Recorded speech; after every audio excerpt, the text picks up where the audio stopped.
Welcome, everybody, to There Will Be Bets. I am your host, Cole Oxane. As always, I am joined by my co-hosts, Jake LaSalle and Drew LaSalle. This is your pre-Super Bowl episode. We're in that bye week between the conference championships and the Super Bowl, so we're doing a little bit of a fun episode this week. We will cover our initial thoughts on the big game, but we're not going to do too much because we're going to do our episode for that a little bit early next week on Sunday to get all of our stuff out earlier for the big game. So we'll touch a little bit on that, but what we wanted to do today is cover the awards season, specifically the major awards of MVP, Offensive and Defensive Player of the Year, the Offensive and Defensive Rookie of the Year, as well as Coach of the Year. We want to give our thoughts, and we want to shout out some people who aren't going to win the award, but we think deserve recognition for that type of award as well. So we're going to have a little bit of fun, go through all of that, celebrate some of the tickets we may or may not cash come next week when the awards come out. And then we're also going to talk a little bit of the coaching carousel because it was another big week, especially for some teams we had been waiting on some big news, particularly the Bills and the Ravens and the Steelers and some of these other teams that either have or in some cases haven't hired their new head coach yet. So we'll jump into all of that here in a second. As we said off the top, we're going to give our initial thoughts on the championship weekend as well as the Super Bowl game next week. Again, we're not going to get too deep into any plays or any stats here, but really just going to give our thoughts on what we saw this last week. It was a decent weekend overall for the show. We had some winners and some looks, whether it was the side, whether it was the props, depending on who you were talking to, the total. Drew, we'll start with you. What do you take out of Conference Championship weekend and any initial thoughts or overview of the Super Bowl next week? One really ugly, hard-fought game and one really exciting, well-choreographed, just a couple of gurus on offense and defense in the Rams and Seahawks game.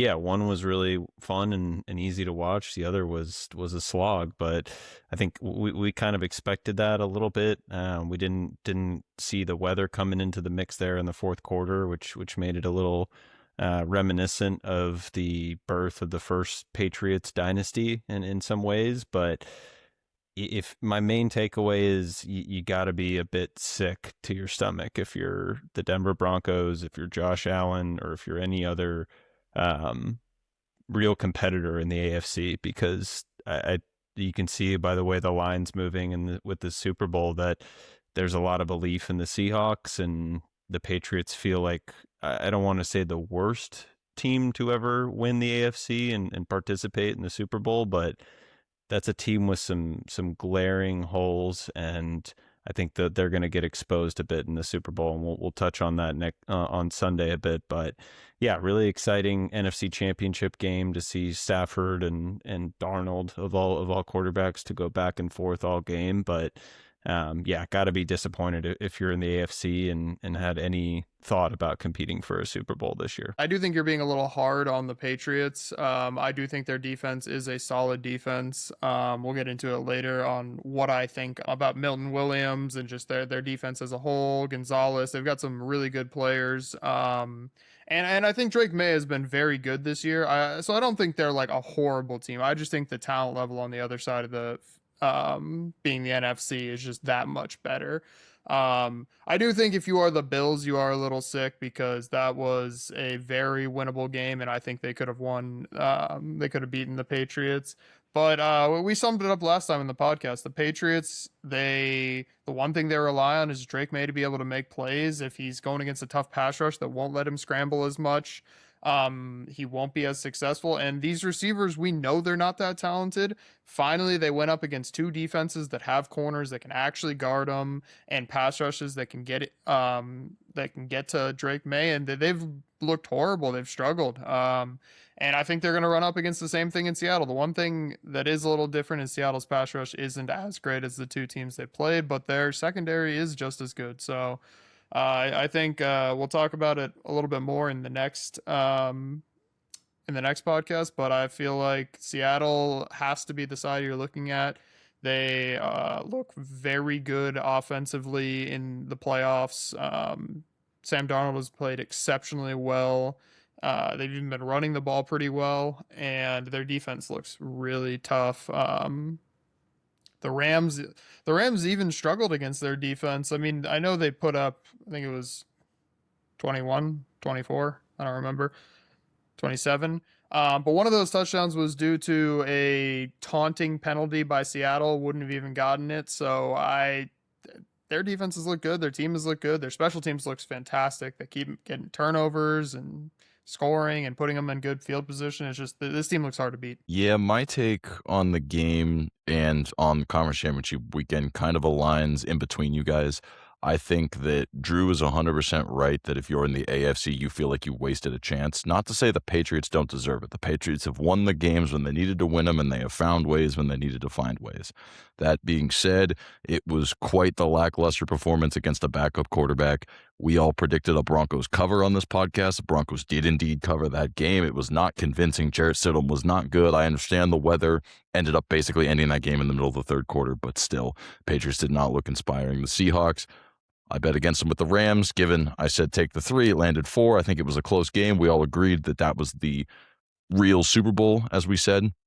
It played out that way, but I think Seattle's absolutely the side to look at in the big game. The stats say that like 80-some% of the time, the team that wins covers. So I think you absolutely are looking at Seattle underneath that touchdown, sitting around 4.5, 5. They're definitely going to be where I'm looking. I have a feeling we're all going to be looking that way, but that doesn't mean that you can't game plan your way to one win in the Super Bowl. That's just what's crazy about the Super Bowl. We have seen it before where bigger underdogs have come out and won in the Super Bowl.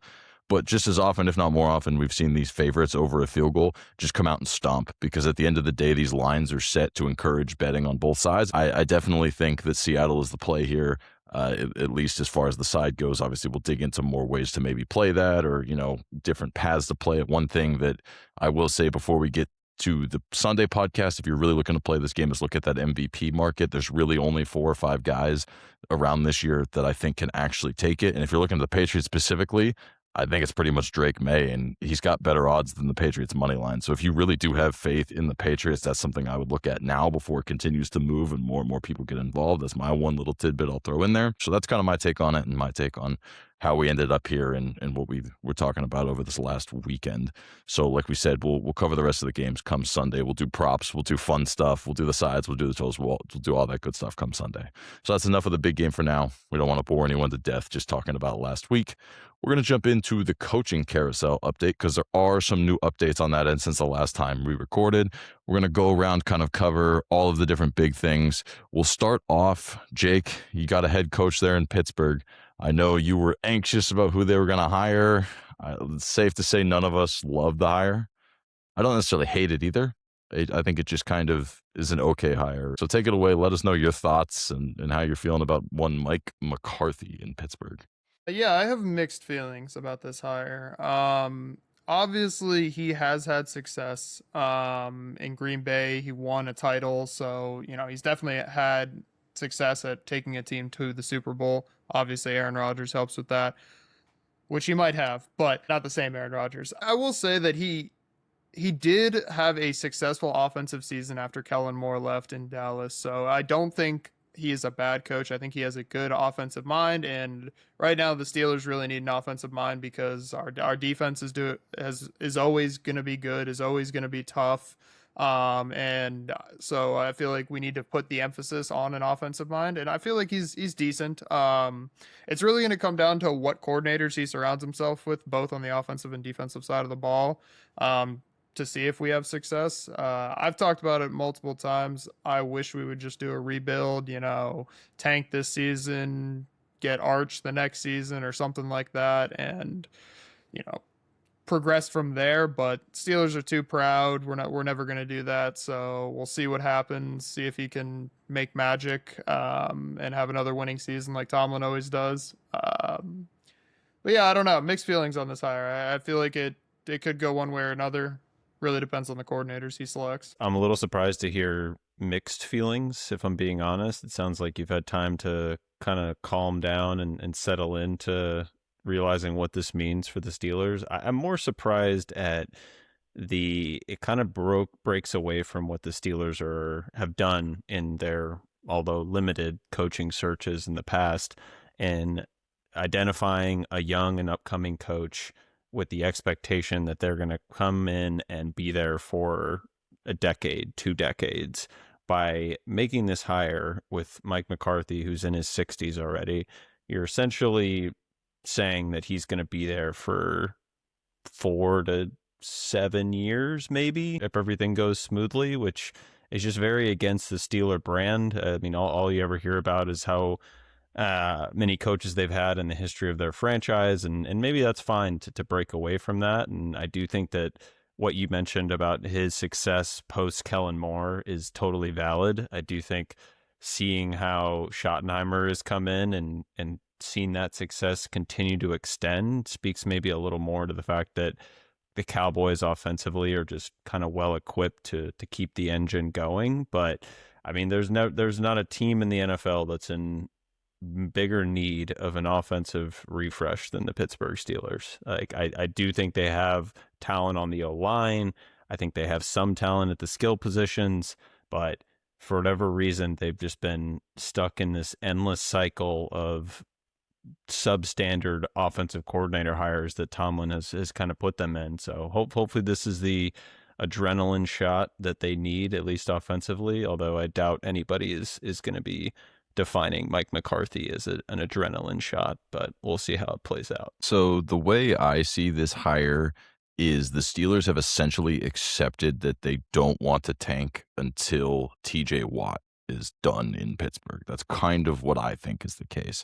They know they need offense. They couldn't necessarily commit to a young offensive mind, or couldn't get one that they liked to come and take the job. But what they did go out is get somebody who they believe can be a stable force, especially if Aaron Rodgers sticks around. It seems like their relationship is not as bad as maybe people like myself would have thought it was after the falling out in Green Bay. It seems like that was more Rodgers versus the front office there. And so maybe what the thought process is here is he can help get the offense on track, keep things afloat, and then while you have TJ Watt, they're not going to totally tear things down. And at the end of the day, for better or for worse, that's what they want to do. Now, I tend to agree with Jake. That probably continues to get you about what you've gotten, which is 9-8, 10-7 seasons where you make the playoffs and lose in the first round. But if that's what the Steelers want to do, I think you could have done a lot worse as far as keeping things afloat. That being said, I tend to side with Jake. I think that even though they're a proud organization, sometimes the most proud thing to do is swallow your pride and rebuild, and that's probably where the Steelers would be best served. Maybe they do that in a couple of years, and maybe McCarthy is the guy to guide them through that. I don't know. But I think it's not the worst hire. It's not the best hire. I do happen to agree with Drew that it's just not the Steeler way, other than the fact that he is a Pittsburgh native. So maybe that was kind of the selling point there, is he's just a through and through Yinzer. And they want to have a guy like that commanding this team because he'll get respect from the fans and he'll wave the terrible towels with them and stuff like that. So I don't know. I guess that's the take on that. It's not the worst. It's not the best. My guess is Jake will kind of have a lot of the same feelings this year or next year as he did this year when it comes to results on the field. That's just my guess. We'll see how it plays out. We want to talk about unequipped franchises and underwhelming hires. The Steelers are not one of them. There are a couple out there that, well, I guess one of these teams still hasn't hired a head coach because they just are like forgotten who wants to coach there. That's the Cardinals. But the Cleveland Browns hiring Todd Monken, woof. Want to talk about a bad hire? That's a bad hire, at least in my opinion. I had some choice words for the Chargers when it came to Greg Roman a couple weeks ago, and I think those are shared feelings with Todd Monken. Maybe not as extreme, because when the Ravens transitioned to Todd Monken off of Greg Roman a few years ago, there was at least an acknowledgement that the thing that was most successful about the Ravens was getting Lamar Jackson on the move and integrating Derrick Henry into that and really utilizing their tight ends with 2 tight end, 3 tight end sets. So there's things that Todd Monken did well in his time in Baltimore. Now, does that mean that I think he's going to be a successful coach in Cleveland? Absolutely not. No. This, for the Browns and for the Cardinals, is an indication at the top in the ownership box that there is no belief whatsoever that you're going to be supported as the head coach of either of these franchises. The decision to move off Kevin Stefanski, which we then predicted that he would find another home, and a great home, in Atlanta, is a shining example of what not to do when it comes to how to treat your personnel, both from the head coaching perspective, the coordinators, the players, all the way down. So I feel for Cleveland Browns fans. I feel for Arizona Cardinal fans. because these two ownership groups are completely lost. They have no pulse on their fan base. They have no trust from head coaches around the league, coordinators, that they're going to feel supported when they go and take these jobs. You're essentially signing up for a year, maybe two, before you're staring down the barrel of back-to-back 3-13 or 3-14 seasons, and you're back on the streets. And maybe if your goal is just to get guaranteed money and not have to work, then sure, go and take these jobs, because I guarantee the Cardinals will hire just about anybody right now, because nobody with a pulse is looking to take that job. And it's not going to change as long as Michael Bidwell and Haslam are the owners of the Browns and the Cardinals. You can tell like good organizations versus the bad ones. For example, the Broncos hired Sean Payton. He had some bad years with Russ, and then they, stuck with him, and he turned it around, rebuilt the ship, and now they were 3 points away from a Super Bowl. And then the Patriots, obviously went off of a dynasty and then had some falling off years, came back, and they're back in the Super Bowl. Like, you can just tell these good organizations what they do with their coaching staffs and with their just hiring processes. And then these bad organizations like the Browns and Cardinals, who are just continue to just not even give coach chances. They're gone in 3 years, gone in 4 years. It's crazy. I think the one silver lining for both of these franchises is that we have at least seen bad ownership groups turn it around. Now, given it was a newer owner who had to learn what it was like to actually be an NFL owner in David Tepper with Carolina, but he did do it. He was meddling. He hired a bad coach. It was a disaster for a couple of years. He was throwing drinks on fans, getting hate everywhere. But then all of a sudden he turned it around. He took a step back. He hired Dave Canales, who we like. They drafted a guy that looks like is at least panning out to be an okay to above average quarterback for them. We'll see how Bryce Young continues to develop. But all of a sudden they made the playoffs and things turned around. So there is hope now, given these owners have been the owners of these teams for a lot longer, have made a lot more egregious decisions, not only at the quarterback position, but at other positions. So again, we'll hold out a very small sliver of hope. I don't see it getting better before it gets a little worse, especially for Arizona, given the fact that this is already such a barren landscape as far as the amount of open jobs that you were competing with and the amount of coordinators that are being hired that could have been head coaches, whether it's your Mike McDaniels, your Brian Dabols, guys who could have been legitimate head coach candidates are taking coordinator jobs. I mean, in the case of Brian Daboll, he took the coordinator job with the Tennessee Titans, one of the sorriest NFL franchises in the league right now. And he wanted to be the offensive coordinator there instead of be your head coach, right? What does that say about you as a franchise? And then the Browns, I mean, come on, Todd Monken, it's not a step forward. And then on top of that, you didn't even promote Jim Schwartz, which means now you lose the mind behind your good defense. So we'll see how that pans out. We'll see who Todd Monken brings in to run his defense. But it feels like you're going to take another step back before you move forward. Maybe, again, Todd Monken, a little bit more offensive-minded. Maybe he can, unlock Pro Bowler Shedeur Sanders and see what they can get out of that offense next year. But, I'm not inspired by the hire whatsoever. And Jimmy Haslam, I mean, he's got a track record longer than a CVS receipt of mistakes being made from the ownership group there. So it's tough. Like I said, there is a little bit of a silver lining with the fact that we've seen bad franchises turn around. Sometimes all it takes is hitting on a good draft pick or the right coach. But, bad franchises are going to bad franchise. That's just kind of the nature of professional sports. So to kind of wrap up the coaching carousel, just wanted to touch on a couple of other hires that we think are good hires that are not necessarily like flashy home run, knock it out of the park with the media type hires, but hires that fit the teams that made them. First and foremost is the Bills doing the obvious move of just promoting Joe Brady to their head coach. We talked about it a couple weeks ago. We think it makes sense. He's got the good relationship with Josh Allen. His play calling and his scheme has actually elevated what we believe to be kind of a poorly built roster as far as at least the skill positions go.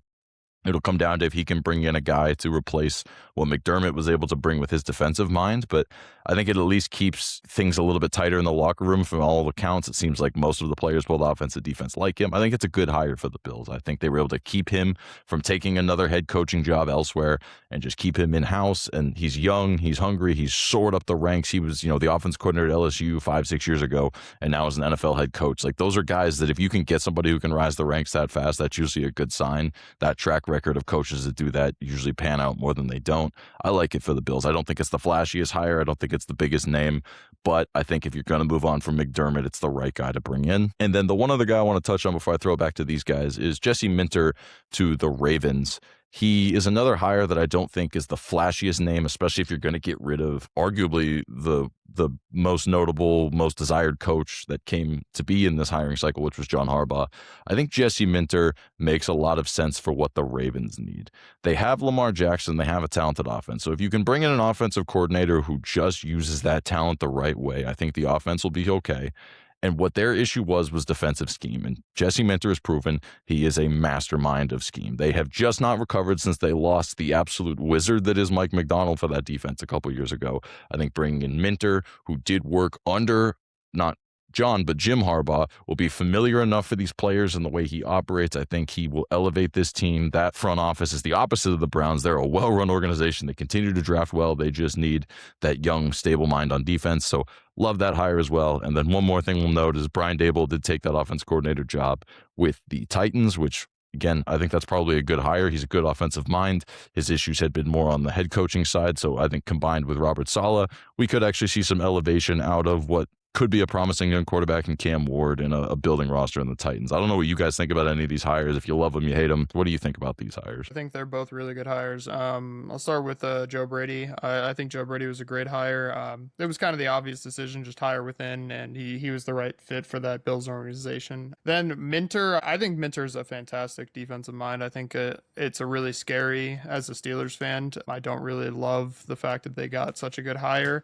I think the real loser in this entire carousel is the Chargers and Jim Harbaugh losing their great DC because his brother got fired. So I think he's the real loser in all this. And like you said, I think Daboll's a good fit for the Titans. They've got a defensive head coach mind, and now they bring an offensive mind. I like the fit, and let's just see if the Titans organization can actually do something.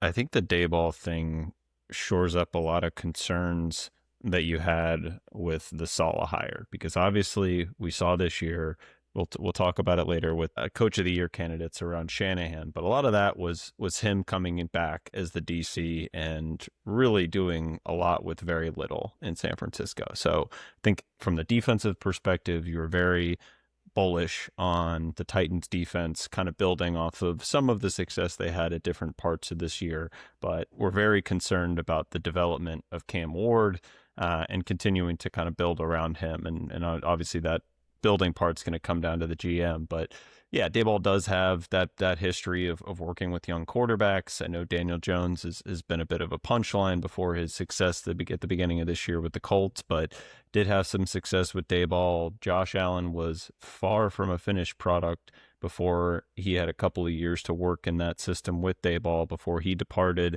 So I think the Titans, the future is getting a bit brighter after a very, very poor decision to move on from Mike Vrabel a few years ago.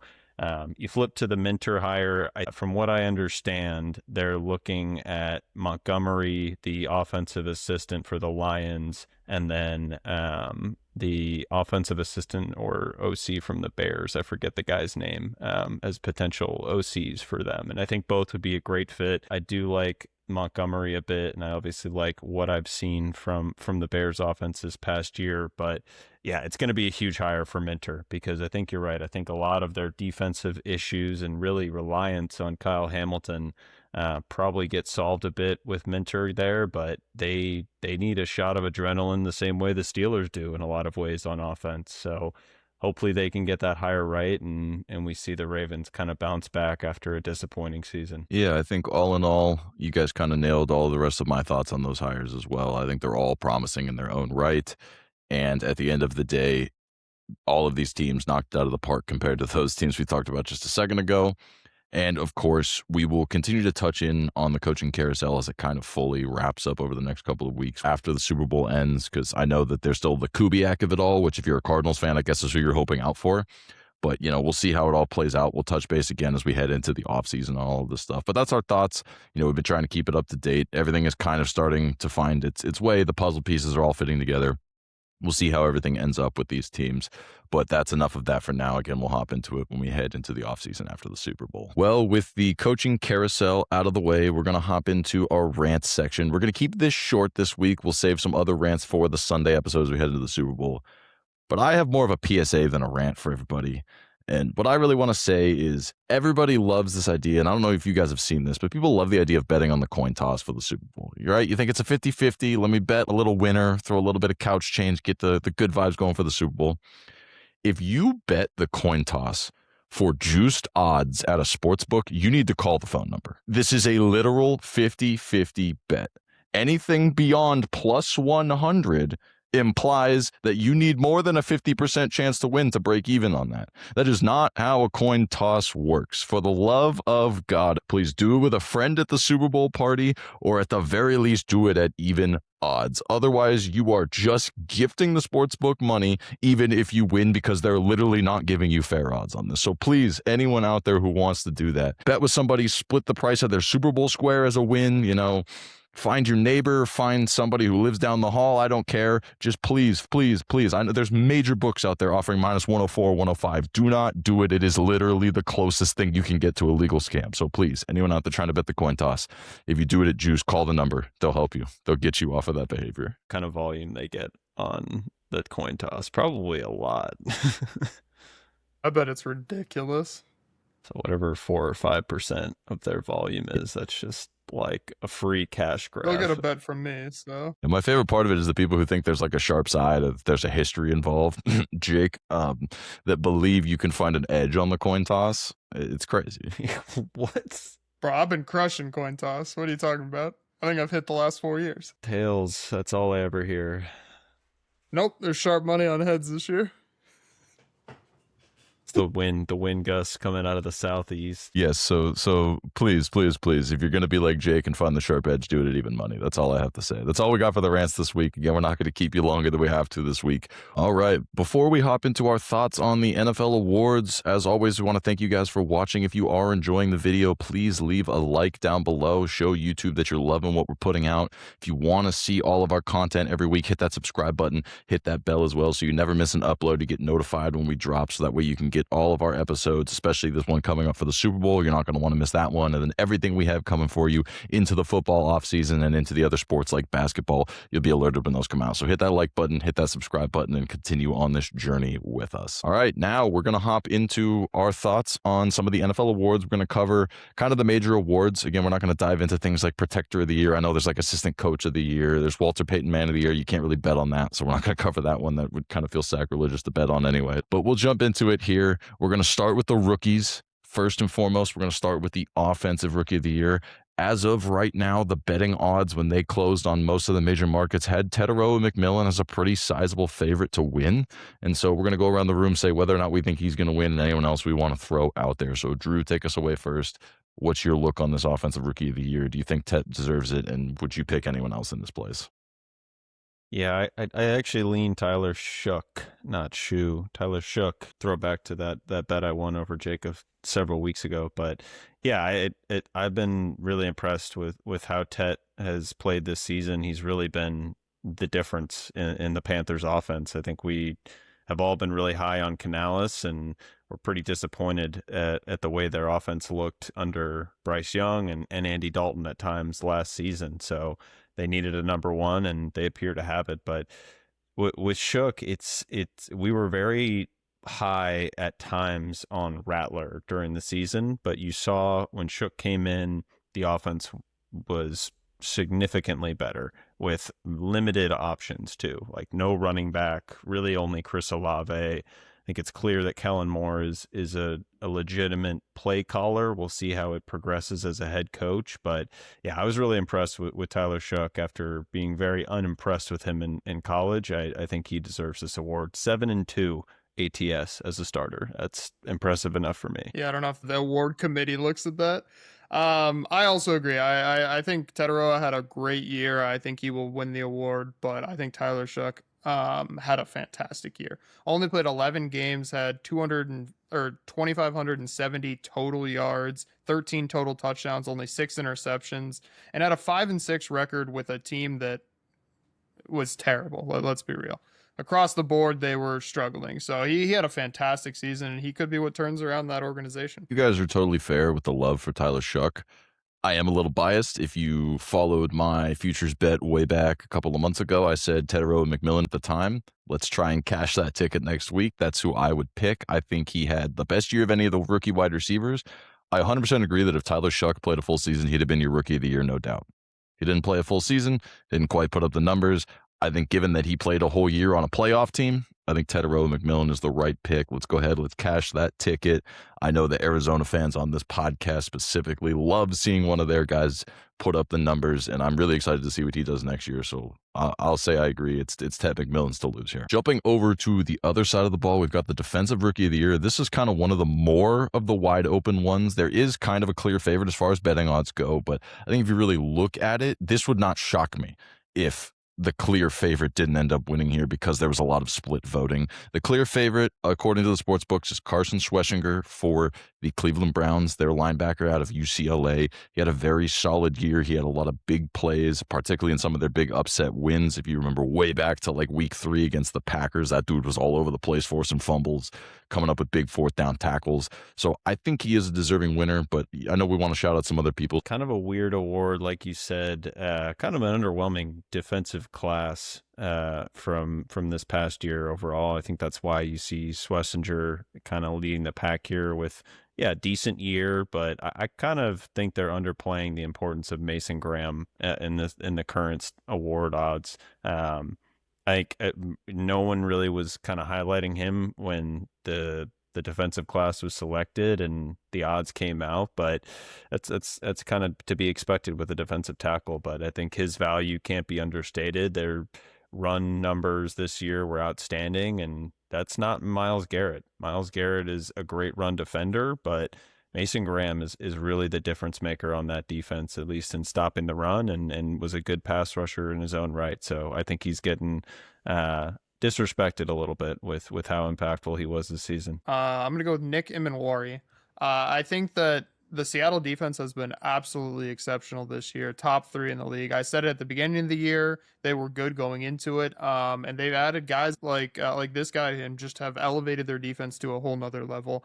Only played 11 games this year, had 11 pass breakups, 9 tackles for loss, a pick, and 2.5 sacks. He's a very versatile player. He can play in the secondary, can play in the box, and he's good in run support and good in the pass game. And I think safety is a really undervalued position. People don't understand the true value of what it does to your game and what it allows you to do. It allows you to jump more routes. It allows you to play more aggressive, which leads to more turnovers because you know you have a successful person watching you over top, because these safeties are allowing these corners to basically, it's a position where corners, it makes them look a lot better, and it's an undervalued position. Yeah, I think the name of this award this year is just players at undervalued positions. I think Drew's spot on with his take on Mason Graham. I think he's probably been the best bang for your buck draft pick, considering the fact that, going in the top 5 of that draft right in front of him was guys like Travis Hunter, who I know he got hurt, but,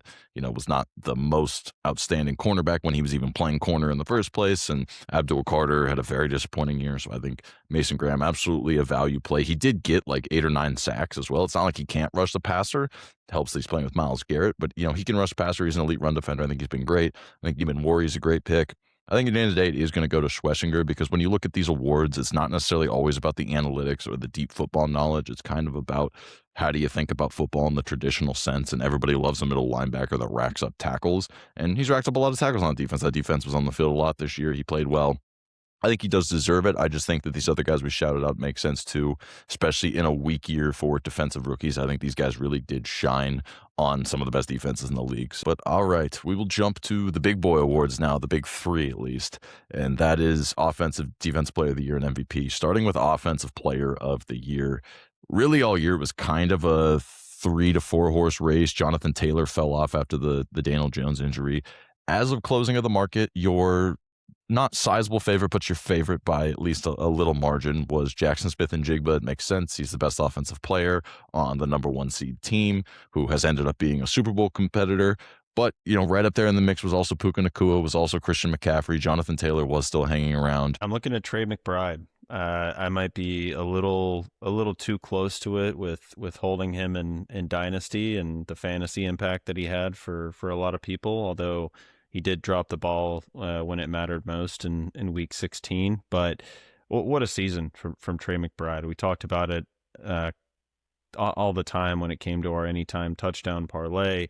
Death taxes, Trey McBride without Kyler Murray at quarterback. Just found in the red zone this year after being in hibernation for the first 2 years of his career. What a season from him. Yeah, I mean, a really, really awful team that was constantly behind and constantly throwing the ball, but the separation from Trey McBride to the rest of the tight end field, in my opinion, was more significant than the separation from JSN to Puka or from CMC to maybe not Jonathan Taylor, because CMC's out of the backfield a little bit more effective. But I just think the separation at the tight end position can't be understated when it comes to Trey McBride and the season that he had this year. I agree with the whole Trey McBride. I think he had an exceptional season. Great tight end. I think that CMC deserves some more love, and that would be my pick for offensive player of the year. He had 2,100 all-purpose yards, 17 touchdowns, and 102 catches on a team that had injuries all across the skill position. So obviously was a prime key on defense every week, and yet still put up just chunks. He was able to take an injured San Francisco team and be the piggyback to get them to almost a 1 seed. I think he is an exceptional player, and I think he deserves the award. You guys both bring up really good points. I actually also on this list put Trey McBride, so 100% agree with Drew. I mean, Trey McBride had a Travis Kelce season. No one's talking about it, but he had a Travis Kelce season. You know, yards, catches, just production, the reliability is something we've only seen a few times out of a tight end in a season. Travis Kelce, that 1 year with Kittle, maybe go back to like Jimmy Graham. Those are the names we're throwing out right now with the year that Trey McBride had, and just people aren't talking about it because it's on the Cardinals. So I think he absolutely deserves some recognition. At the end of the day, I think it is going to be JSN. JSN was by far the best offensive player on his team. You really can't name anyone else who produced at the wide receiver position on the Seahawks. They obviously have had at times guys show up, but it's just been JSN all year. I think that's ultimately what's going to get him the award over a guy like Puka, because obviously you had Devontae Adams there. Stafford's an MVP candidate, so kind of the argument is he being elevated by the offense, whereas it looks like JSN is elevating the Seattle offense. I think CMC did a ton.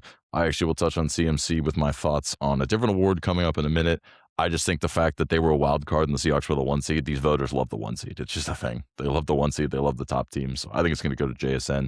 I think both are very valid picks. If I had to in my heart, I'd go with Trey McBride as well. Now we will hop over to the easiest award to predict, at least. We can throw out any other names we want to honorable mention, but Defensive Player of the Year, it's Myles Garrett. He's obviously the favorite. I think you'd have to bet your house to win $1 if you wanted to put money on this. It's that obvious. Obviously set the sack record, dominant, first ballot Hall of Famer. The story's there. He did it on a team that was terrible and was still this good anyway. You know, was able to get that many sacks and run game scripts. It's all there. I don't need to belabor the point. Guys, do we even think it's worth mentioning other guys, or is it just Myles Garrett, move on? What do we think here? It's definitely Myles Garrett. I mean, there's players that had great statistical seasons, great analytical seasons. I know Jake will talk about the gaping difference between Milton Williams on the field versus Milton Williams off the field, but it's Myles Garrett. Obviously the sack record and the narrative and all that is going to play into this, but if you even look at just the number of snaps he did it in, people are going to point to the 17 games versus 16 games, but he did it in less snaps than Strahan or TJ Watt. It's hard to not say Myles Garrett for the year that he had, and yeah, really, really impressive. Yeah, so I completely agree. Myles Garrett, fantastic player. He's the best defensive player in the league, and he definitely deserves the award. The one thing I will say is, and Drew already touched on it, is Milton Williams. So I'm going to throw out some numbers here, and this is what, in my opinion, is what a defensive player of the year should be. When something drastically shifts when you're not on the field, that's what you should look at. I remember 4 years ago, they put up a stat with TJ Watt where it was games that TJ Watt played, they averaged giving up 14.3 points per game. Games he didn't play, they averaged 21.4 points per game. When there's a 7-point difference in games you play, that says something, and that is what a defensive player of the year is to me, and the most important player on defense. Milton Williams on the field. The Patriots are ranked fourth in EPA per play on overall defense, fourth in EPA per play on rushing defense, and sixth in EPA play on passing defense.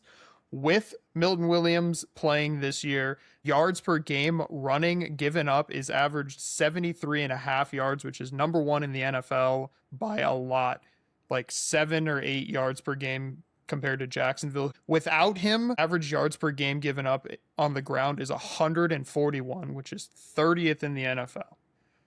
Almost doubles.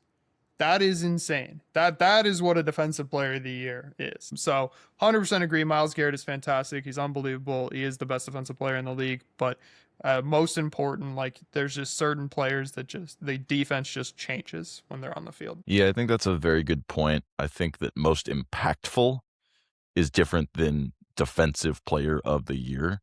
Just straight up, given the importance of the position, Myles Garrett's the best defensive player in the league. Jake is very on top of it with this most impactful. A couple of guys I would just like to shout out for their impact as well. Kyle Hamilton, we said it earlier, safeties still matter. Another guy who on versus off the field, we saw it in the last game of the year. The second Kyle Hamilton's off the field, all of a sudden the Steelers look like the 99 Rams. You know, when he's out there on the field, he's able to absolutely dominate. He's absolutely able in both the run and the pass game, be able to change a defense that was otherwise struggling. So another one of those guys. I also want to throw out a huge guy that we're all fans of on this podcast, Jesse Bates, another great safety who goes very underrated for what he does in Atlanta. That defense got better over the course of the season. It was a lot in part thanks to what Jesse Bates is able to do over the top. So again, another safety I want to shout out. But yeah, it's Myles Garrett. These other guys deserve recognition. They all had good years. That's why they're on the All-Pro list, but it's Myles Garrett. That's the answer. That Week 16 flop from Trey McBride, who do you think he was playing against in that week? Himmy Bates. That's who. Yeah. When Jesse Bates was on the field, Mike Hilton, I know people don't even probably know who that was an all-pro slot corner in Cincinnati. We have not heard his name since Jesse Bates left.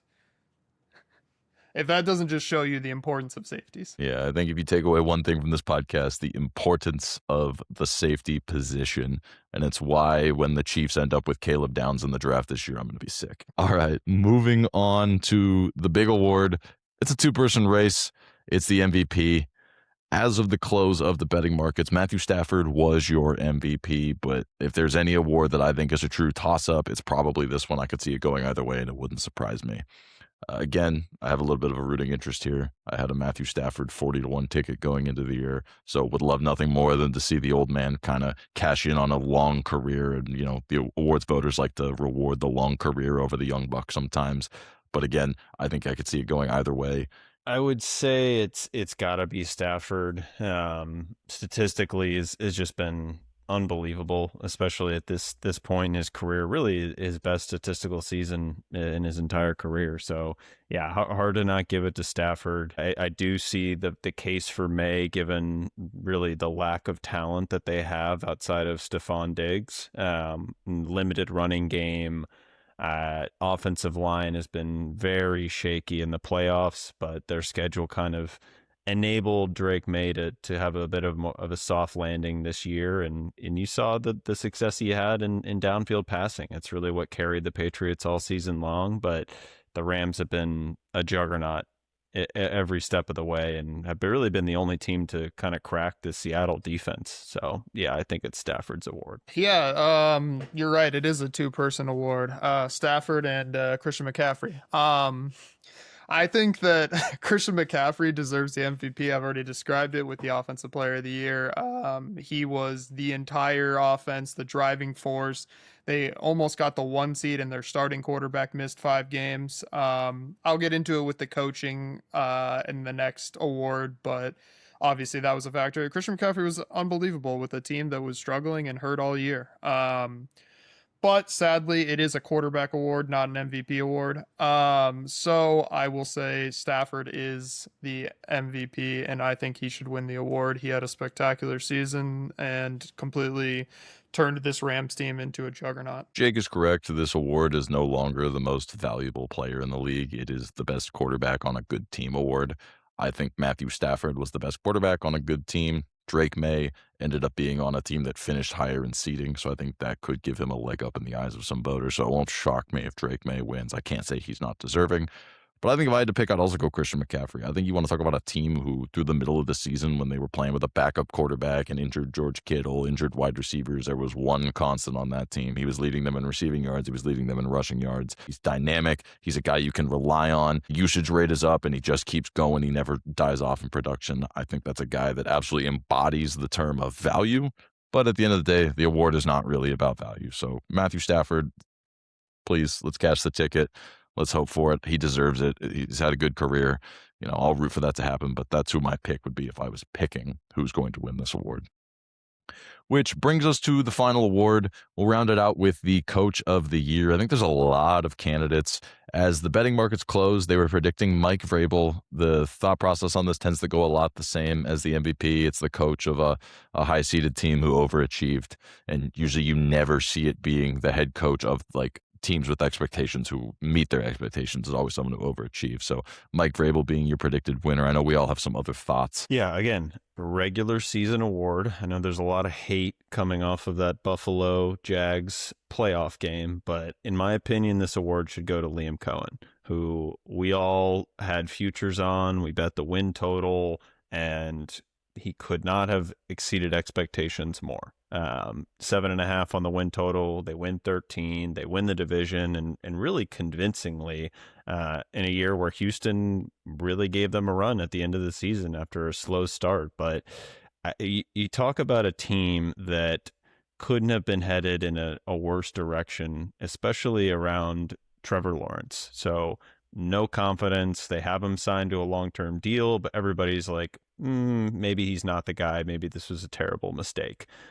Really had shown us no signs of any kind of consistency over the course of his career, horrific red zone numbers. And in one season, Liam Cohen solves all of that. On top of the fact that he really didn't get a great season out of Brian Thomas Jr. this year. That midseason acquisition of Myers was huge for them. The emergence of Parker Washington.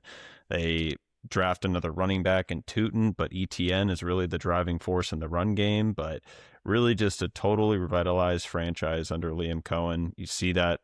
I love to look at what happens when you leave a place as well. The Bucks are on the decline a little bit. They lose the division, although in a weird fashion, and the Jags are on the rise with Liam Cohen. So in my opinion, it's his award. I get the love for Ben Johnson. I get the love for Mike Vrabel, but an incredible job in an otherwise mediocre franchise. Yeah, I completely agree with Liam Cohen. I think he had a terrific season and completely flipped that offense.